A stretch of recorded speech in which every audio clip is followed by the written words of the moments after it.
everyone, it's Alyssa coming at you with another slow fashion video. This week, it's that time of year. Fall trends are coming at you this video. However, I'm not normally one to follow trends, but I really do think it's fun and important to pay attention to what's coming down the runway so that we can thoughtfully approach the new season. It's also about seeing how things are being styled on the runway. So I've taken a more curated approach, I think that's such an overused word, but anyway, to this season's trends, and I'm going to look at them from the perspective of maybe what style personalities they might suit, or you know, how you could incorporate them easily into your closet, that kind of thing. So for those of you who are new, welcome. Every week I talk about slow fashion with a heavy focus on using what you already have and making smart shopping decisions so that you can create a closet full of pieces that you actually love and wear.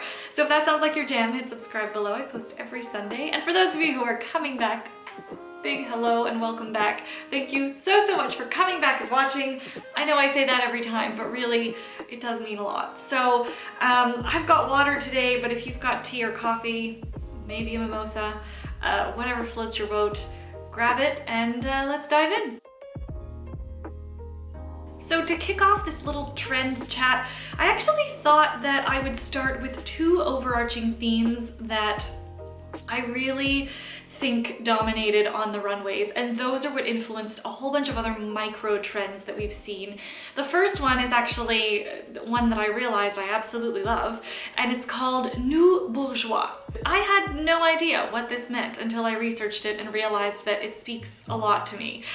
The best definitions that I found were Vogue saying separates-based dressing that celebrates personal taste over a single must-have item.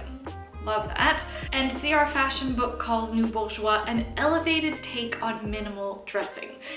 I think this is great. To give a more visual example of what new bourgeois is, it's really taking a lot of classic elements like classic silhouettes, blazers, culottes, pleats, these beautiful tailored silhouettes in very classic materials and textures and very classic prints like plaid, and putting a lot of them on you and styling them all together. So it really is that maximalist style of dressing, but using very classic silhouettes, prints, and textures. The best sort of pop culture references that I really think speak to this trend are if you look at Jackie O's style of dressing back in the mid-century, very new bourgeois if we want to apply it to today. And using a more contemporary example, look no further than my fave, Blair Waldorf from Gossip Girl. Give me a thumbs up in the comments below if you are a fan of that show. OMG, I'm still obsessed with it. The costuming was just so good. This is a great trend for anyone who has a lot of closet basics and essentials,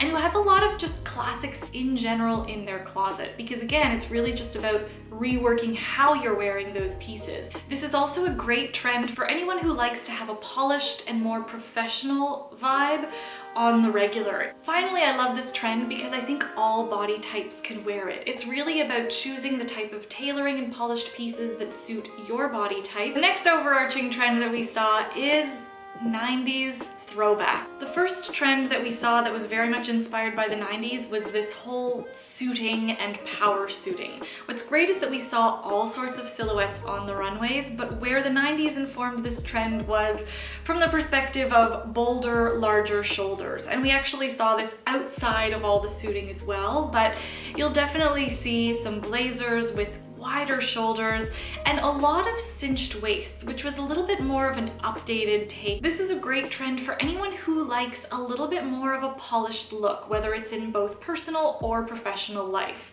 It's also good for anyone who likes that androgynous vibe, a little bit more menswear inspired, but still likes to show off a really beautiful and tailored shape. What's important to remember when it comes to the silhouette though that these suits are creating, especially if you cinch it at the waist, is you are creating a more shoulder heavy look.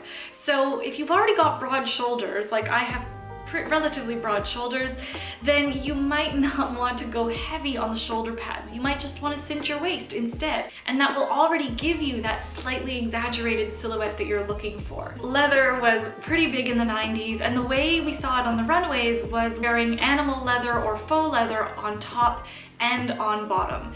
This could be a little bit of an excessive look, and I don't think in order to feel current that you need to wear leather head to toe.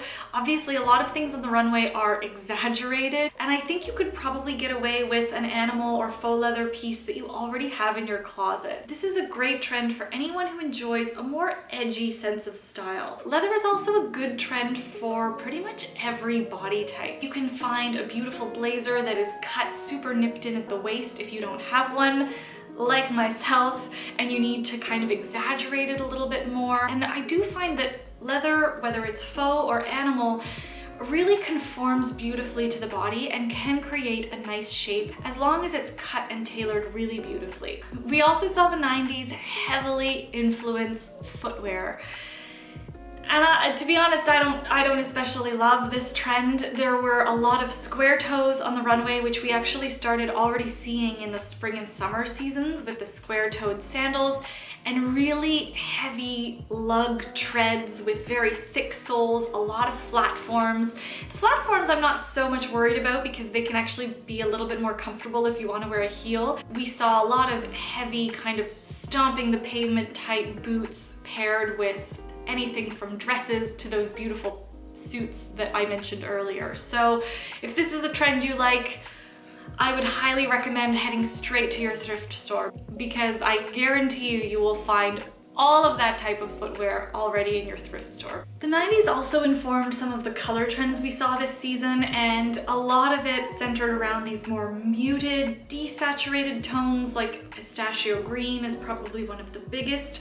A lot of browns in different tones, and I think we started to see a little bit of lilac, and I think that's gonna maybe get stronger in the coming seasons. In terms of pistachio green and actually any kind of lighter, more pastel shade like the lilac, these can be a little bit more difficult to pull off, especially the pistachio green.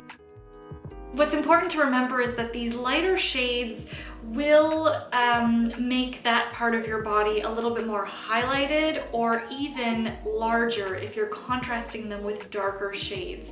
So I've mentioned this before about any kind of bright or bolder colors that we see in trends, and I think it's important to remember. And if you love pistachio green or that more pastel lilac, but you're not quite sure how to incorporate them into your closet, the easiest way is via accessories like a pair of shoes or maybe a handbag. But in my opinion, you have to make sure you really, really love this color because it's very specific, and these colors can become very dated quite quickly. So in my opinion, it has to be a color that you really want to invest in and that you won't care if it's on trend or not in the next few years. When it comes to the browns, I actually think these are a bit more of a more interesting investment because they really tend to soften a look. And if you tend to wear a lot of black, then a brown piece might just, you know, take the edge off. Capes! Maybe it's because we are in need of a superhero. Maybe it's because Avengers Endgame just came out. I don't know, but we saw a lot of capes on the runway this past season. This one lends a little bit to that whole new bourgeois trend. Blair Waldorf was a famous wearer of capes. If you like something a little bit more soft and romantic, then I really do think a cape might be something that you might want to invest in. Again, always seeking it out in a more timeless color, I think will get you a lot more use out of it. And in terms of the visual, what's important to remember is that a cape really doesn't give you a lot of shape. If you're someone who likes a more form-fitted silhouette, then you know, you could totally still wear a cape, but then maybe wear it with only very fitted things underneath. The beauty of this trend, like so many others, is that capes have been around for quite a while, so definitely you'll be able to find some in consignment or secondhand and vintage stores. This brings me to one of the last trends that I'm going to talk about, which is, I called it more of a romantic or almost Renaissance style trend. We saw a lot of ruffles, a lot of sort of dark and moody floral prints that work really well for fall, interesting necklines, exaggerated sleeves. And what I found most interesting about this trend was that it was almost divided into two very distinct camps, and one was the very feminine, soft, flowy silhouettes and frills and bows, and then the other was a much more punk and grunge interpretation of this trend. And of course, That's our 90s showing up again. I think this is a great trend for anyone who likes to inject a lot of personality into their daily looks. And what's also important to remember about this trend is because of all the ruffles or the embellishments, you can really manipulate your silhouette here and draw attention to wherever you want to draw attention to. To finish off, I just wanted to touch on a couple of trends that have been continued from previous seasons. And the first one is utilitarian trend that we saw in the spring summer, those kind of boiler suit looks with a lot of pockets. Of course, cargo pants and cargo in general was pretty big in the 90s. And the other trend that I think is a classic that keeps coming back and that is still very current and popular is leopard print. I don't even know why we're still calling this thing a trend. Like, it's a classic. So that is what I have for you today. I hope you enjoyed this video. Let me know what you thought of those trends in the comments below, or if you just ignore them completely. I don't know that I'll be incorporating many into my closet through purchases, but I will be shopping my closet next week for these trends, which is always a hoot. I love doing that video. Anyway, give this video a thumbs up if you liked it. Hit subscribe if you haven't already. I hope you have a wonderful week ahead. Thank you so much for watching. Have a great rest of your Sunday.